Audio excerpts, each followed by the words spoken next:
మీరు ఎప్పుడైనా ఆ దృశ్యం చూశారా? రెండు సముద్రాలు పక్కపక్కన ప్రవహిస్తూ ఉంటాయి. రంగు వేరు, రుచి వేరు, స్వభావం వేరు, కాని ఒకదానిలో ఒకటి కలవడానికి పూర్తిగా నిరాకరించేవి. ప్రపంచం ఆశ్చర్యపోయింది, శాస్త్రవేత్తలు ఆశ్చర్యపోయారు.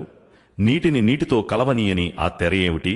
చివరికి పరిశోధన సమాధానమిచ్చింది.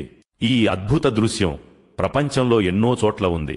అట్లాంటిక్ మహాసముద్రం మరియు మధ్యధరా సముద్ర సంగమం వద్ద, ఎర్ర సముద్రం మరియు అదన్ గల్ఫ్ సరిహద్దు వద్ద, అరేబియా సముద్రం మరియు ఒమాన్ గల్ఫ్ కలయిక వద్ద, ఇంకా జిబ్రాల్టర్ జలసంధి వద్ద కూడా రెండు సముద్రాల మధ్య ఒక సహజ సరిహద్దు ఉంది.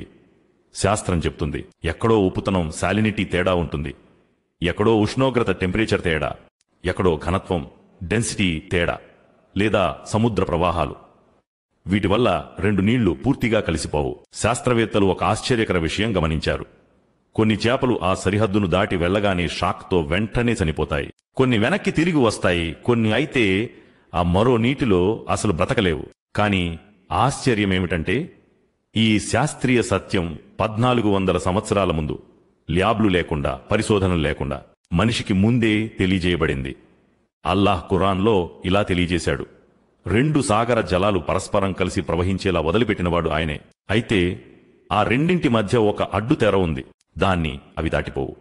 సూరహ్ 55 ఆయత్ 19-20. ఒకవైపు నేటి ఆధునిక శాస్త్రం, మరొక వైపు 1400 సంవత్సరాల క్రితం అవతరించిన ఖురాన్.